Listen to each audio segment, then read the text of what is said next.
Once again, we warmly welcome you to another interesting session of Yokoten. Yokoten means sharing best business practices.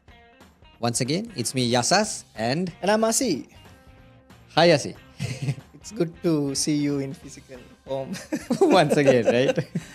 So, Asi, last episode, we talked about several points. Let me just Yes. recall. We spoke about sales, right? Last Sales. week. Yeah. And today we are going to continue still with sales, Yes. but how you could take it to the next level. Last week we talked about the concept of ideal customer profile, how we didn't go into depth of that, Correct. but we talked about what ICP is and how important it is to Yes. know who your ideal customer profile is.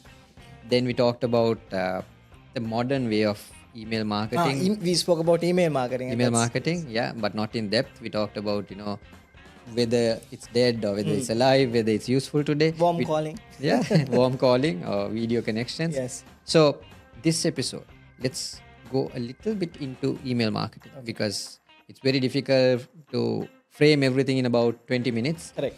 But let's go into a bit of information about email marketing. Now, our experience about email marketing has changed the last 2 years, I would say, because like Asi mentioned last week, we believed email marketing was dead because it was bulk mail. But I think even earlier than maybe more than 2 years, right? Because Corona happened and there was no other way for companies to speak with each other. What was important was to identify the right audience who has a business problem with the right wordings that you can solve their problem. So identifying who this prospect list is, finding their email addresses, Yes.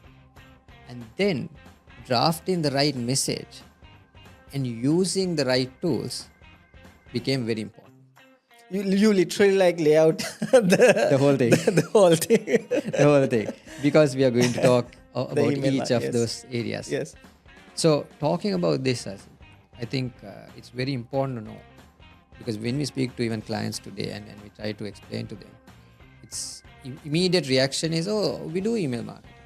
We have churn customers who have left, so we have that database. Oh, we do sales promotions, so Yes. we get all these email databases. Our sales team, they collect business cards, and we have a CRM, so we are collecting all these email addresses. We buy directories like the Compass story we talked about, so we have these emails. So we have a massive email database, and it is our target audience, so we are doing this stuff. Now, going back, number one, how do we know this email database is accurate? Number one, most of it is been entered by someone. Yes. And I remember in one particular organization, we hired data entry operators. This was not in Sri Lanka. It's actually. This example I'm going to say is from Sri Lanka. It happened 7 years ago. Okay. Okay. This is a 7 years ago experience. We hired some data entry operators, and we took, I think it was a chartered accountants database or something. And we got these To two sell guys. ERP system, I believe. It wasn't even ERP. That's the fun part. Okay. It wasn't even ERP. We got two guys to take the entire chartered accountants database, the physical book, to be entered into an Excel sheet. Now, the biggest problem then was, how do you start entering this? So what we told was, okay, let's say the two of us are doing data entry. Yes. I will take 100 today for an example. You will take 100. Once I enter it, I pass my list to you, you pass your list to me, and each other would cross-check to see whether we've entered it properly, because obviously there's typing errors that's going to happen. There's mobile numbers that you'll miss. Numbers will be swapped. But still, it's not foolproof, right? And also, it consumed a lot of time. It consumes definitely. We took about 1.5 months or something to do There that. you go. And accuracy still was a problem, right? So then comes OCR, or character recognition software, where you can scan things and extract, but still it's not the best solution. Today, it's so easy. You can just take a screenshot of a page, upload it to any AI tool out there, Yeah. and it would extract it. And you can ask the tool to even sort it, and things are different. That easy. That's easy. That easy. However, you don't need to still do that, because there are tools out there that can help you in collecting the right information. If you have fed the right ideal customer profile personas, if you have given the knowledge to these tools which are backed with AI of who your organization is, or even sample organizations, the business problems and what you're looking at, you can start find these emails from these tools. Now, another problem comes when you talk about email marketing and generating emails, which is the data protection acts like the GDPRs in Europe, and every country has even Sri Lanka has a data protection act and a privacy policy, though people don't care about it. Yes. Most of the countries, unions, regions have their data protection acts. And even if you take like browsers where they used to use cookies, today are not allowing you to do that anymore. They're talking about having first party data, getting customers to register, give their consent. So you need to make sure that when you do this, there is a consent mechanism in particular areas if you're working on Europe. And to come back to your point, when we ran these campaigns for Middle East, we had to design ways of getting this consent. And when I mean consent, legitimately. You can't just get a small tick box and small lettering and make sure they sign up for something. It's not going to, probably that method might work for Sri Lankans, but not for other countries. Because though there are mature markets where the audience are more knowledgeable and they are very upset when that happens. And also they are very serious about the data protection. Definitely, they are, right? I mean, even in Sri Lanka, you get annoyed when you see your mailbox getting spammed. So you need to make sure from an ethical marketing aspect or an ethical sales perspective that you really get the consent. So that's a different topic. We're not going to talk about that today. But there are ways you can get the ethical consents legitimately, and then the most important is how do you verify the data is accurate? Yes. We talked about accuracy, because until you send your first email, you don't know whether it's going to bounce or not. Probably that person is not working in the organization anymore. We also don't know whether this email is legit or not. Exactly. Sometimes some of the tools out there are predictive. They're just taking, #33.lk is probably the domain because of one email. And if it's Asita, it should be probably Asita dot whatever at #33.lk. So it does a bit of prediction, because most of them organizations have standard policies of how they define their email. Yeah. So predictive technology helps you, or prediction, it's, even a human can do that. If you know a couple of emails, you can kind of guess what the CEO's email is. You can guess what the senior person's email is. But still, you don't know whether it's valid. So there are tools today that allows you to perform the validity test. That's one. Second thing. One question, yes, before we move on. Are these tools, is it free or do you have to invest on? Good question. And that's a question we always get from the customers. What free tools can we use? Now, remember, nothing in this world is free. Everything you do... In your perspective and in our perspective. In our perspective, because everything has a price to pay, whether it's time, effort, or monetary value. So I would say, yes, you can use free tools. But when it's free, like we talked last time, value is a question. So most of the time... And the impact. So you need to spend a bit. Yes. You need to spend a bit is the short answer. Because if you do, you know that there's some kind of regulation that has gone behind. Because if somebody is doing it for money, they're not going to... They'll be very cautious. If you look at free tools, maybe the trials are most of the time there. So you can try it out. But you need to spend on doing these verifications. And that requires effort. So nobody can do or put effort free of charge. So obviously they have to spend, which means you have to spend in return. Yeah. So you need to spend on subscriptions and whatever the methods they charge for these tools. But you are assured that you get a verified database. Now, why is it important to have verified database? Because today's mail servers have policies that are again intelligent. They can figure out whether this email is legit or whether it's a cold email. Yes. Whether it's a direct marketing email. Are they trying to kind of get into my server and spam my user? So the policies are becoming stronger and stronger, which means the reject rate of receiving an email can increase. And if the emails are rejected, that is giving a bad indication to your domain.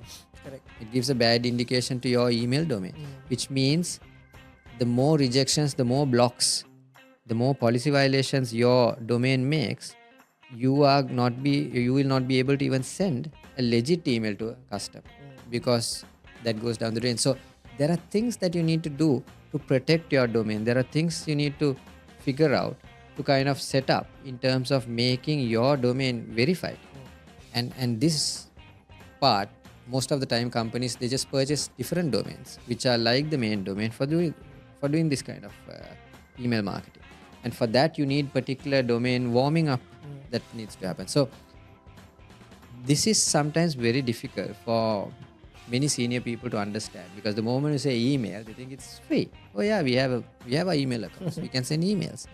And then comes the question like, yeah, why should I pay for verification? Why should I pay for domain warming up? Why should I pay for hyper personalizing, which is what we are going to talk about? Yeah.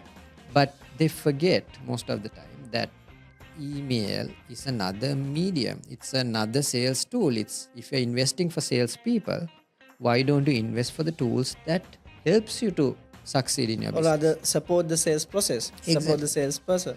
Exactly. So that requires a senior management's mindset change. You really need to start thinking, because the more you try to think, and this I see quite often in Sri Lanka, unfortunately, of course we all know the economic impact we have, the problems we are facing, and that's why everybody's pushed for reduction of their budgets. However, if you try to do things free of charge today, it's not going to help you, because it's just going to delay things. You're going to fail and you're not going to show results. And yesterday I was having a conversation with another gentleman, and I was talking to him, and I explained why long-term planning is not relevant today for businesses. Even mid-term plans are not relevant. Yeah. We are looking at a shorter period of 6 months, because 6 months from today, it's going to make a different environment. We really don't know. Technology is changing. Technology. People's human behaviors are changing. Yeah, weather patterns are changing, right? So the whole world is changing, and today it's not the big enterprise or the strong muscled or deep pockets that will survive. It's the most agile, flexible and adaptable business that will survive, because in 6 months you don't know what kind of behavior you're going to have, what kind of tools you're going to have. So you need to be able to adapt, change. So if you are concerned about your budgets, and if you're going to kind of curtail and look for free things, freebies, okay, the learning cycle is going to take a long time, and you're going to probably take 6 months, 12 months to learn and fail. I mean, we talk about fail fast, but this is not fail fast. This is dying slowly, right? You are basically taking your own time because you are very cautious about your budgets. So you can't do that. What we are saying here is not to, meaning, I'm just trying to figure out the right wording. Probably you need to be cautious about the spending, but be conscious about how you are spending and what you are spending for what. Definitely. You need to make the right decisions, invest in the right place. We are not saying expect everything free or spend lavishly. No, that's not what we are saying. We are saying you need to spend, but you need to spend at the right place. Sometimes organizations think, if I get more salespeople, that is something I can justify. Or let me get a company to do this for me. Let me, like if it's email, send bulk mails, spend 5,000 rupees and send it to 100,000 people. That's a big database, as opposed to spending X amount on 20 emails a day, like you're talking, right? But if your 20 emails are having a higher return than the 100,000 spamming that you're doing, why not do that? Because it's the cost of acquiring each lead, cost of acquiring each customer. And that is what is essential with the time frame you have. A thought came to my mind when you said it, like 20 emails, let's say you have to spend $100, and the ROI is, if you can convert one sales of $5,000, right? Yeah, you've got it. Invested about 5,000. Exactly. Bucks, So right? the cost of acquisition of the customer, $100. Yeah. cost of acquisition of the customer is what you need to look at, not how much you spent on the tool. And I see in UAE, for an example, you take the real estate business. You are looking at customers who are going to spend big bucks on your apartment or your real estate. And in that sense, if you spend on something and you get a return fast, the cost of acquisition is very low, right? As opposed to doing millions of emails and just blindly targeting and getting blacklisted and buying new domains each time and getting more people to kind of type and write and send things. It's not worth today. So you need to start using these tools. You need to adopt technology. You need to find and these tools, as you know, Aziz, the last 2 years that we've been working on this has been always changing. There's always a better tool tomorrow. Absolutely. Right? Even the solutions you use are updating themselves, and there are newer tools that's coming up, because the more you do this, new companies are finding out more problems that can be solved, which means they come up with a better solution. So the solutions are also changing over time, and you need to have, and that's why sometimes it's important to have the right partner to educate your team, so they can start educate your team on how to use these tools better.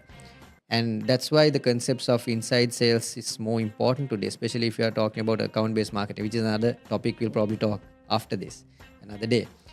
But coming back to this point, email marketing has changed, and you need to know these tools. And then comes to the message that we are talking of, hyper-personalized. Yes. Because another thing is, let's say even if you do have your email database, which is verified, which is spot on, ideal customer profile, if you are going to say dear sir, dear ma'am, or dear whatever, and you have a generic solution, we are writing you from #33, the best digital consultancy company, blah, blah, blah, blah, blah, nobody's going to read that. From the subject to your message, the body, to how you talk about the solution, you need to be spot on. You need to be able to answer the exact problem and give the solution to your client's problem. Now that requires a lot of thinking, rather than the effort you put into writing and sending the effort you put to typing the message. You need to put effort in writing the message. Yeah, which means that there's a lot of homework before you actually execute the mechanism or the process. Because since you spoke about the hyper personalized emails, before you send the email, so this is a other small secret or a trick that we are sharing. You need to understand the personality of the individual that we are connecting with, that we are planning to connect with, the words that this person is using, the communities this person is connected with, and the behaviors, because digital behaviors, everything is digitally there. So it's just a matter of we use this term called stalking.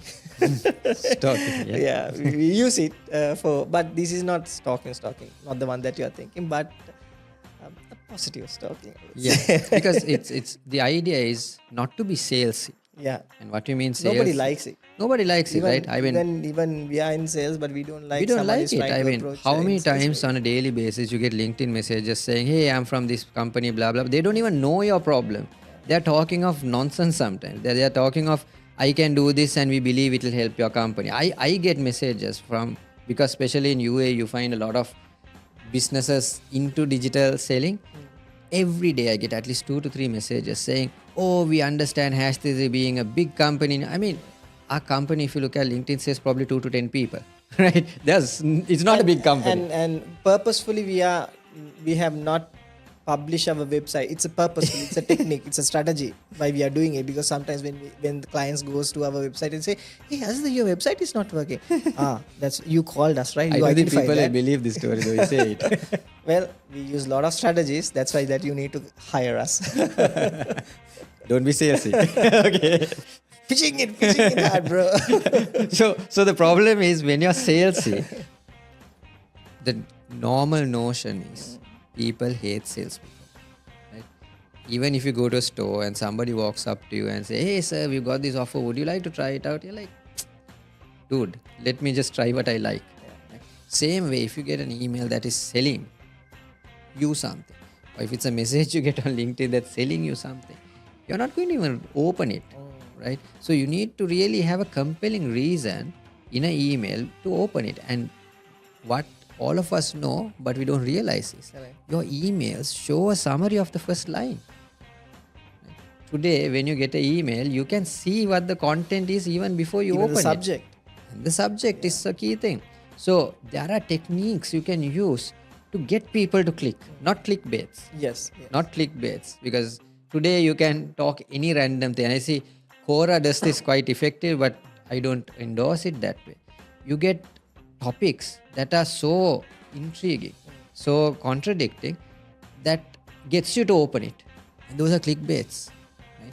But I'm not talking in that sense. But people who are in content today, they talk about this using a hook, right, in the first couple of seconds. So in your email, what First is 3 seconds. yeah. So in your email, that hook in your subject, that hook in your first line is very important. And then personalizing. So they know this is not a generic sales message. So how do you do this? And how do you hyper personalize? Because if you're sending it to hundreds, thousands, or millions, which we don't recommend, Yeah. you need to have the right tools to do that. The receiver should feel like, oh, this is a mail sent by Yasas, understanding my problem. He has written it himself. And if people feel that, if that trust is there, that is when they open, that is when they read. And again, not copy pasted emails from ChatGPT. No, it's not going to work like that. No It doesn't way. work. That's not what we are talking about. And you can see that it's the same language, same pattern, and sometimes emojis in it, Yeah. and bullet points. Now people know, right? Even if you go to LinkedIn, maybe a post, or Meta platforms, maybe a post, even email. When you have emojis, obviously we You know, know it's this is ChatGPT. ChatGPT. Or some AI tool. Yeah. So we are not talking of that. So all this, I say today, has changed the game. And the winners are those, once again, who adapt well, who use the tools well, and who use this to kind of get that first appointment. Because that's the main thing. Open the door. Getting the Evolve doors. daily. That's important as a salesperson, right? Definitely. Evolve daily. And then not spend your valuable time, which is, as I said, another topic we'll talk about. Again, companies want individuals to do all this. And we'll tell you why it doesn't work, why it fails in another episode. But I think the whole point we want to raise today is about look at email marketing in a different way. There are better tools. Get the right people to help you out so that you can figure out how you can use email marketing in the best possible way to open the doors. Correct. Because sometimes the old ways with new methods will work. Definitely. Not sometimes, it will work. It will, yeah. So I think with that, we'll end today's session of Yokoten. Once again, thank you very much for staying in touch with us. Leave a comment, ask questions. We would be very happy to connect with you. Asi and myself are connected on LinkedIn, and so is our team. So you can probably send us a message if you have any clarifications. Let us know what you would like to talk, and we'll come back with another interesting episode on Yokoten. I'm Yasas, And I must say, signing off.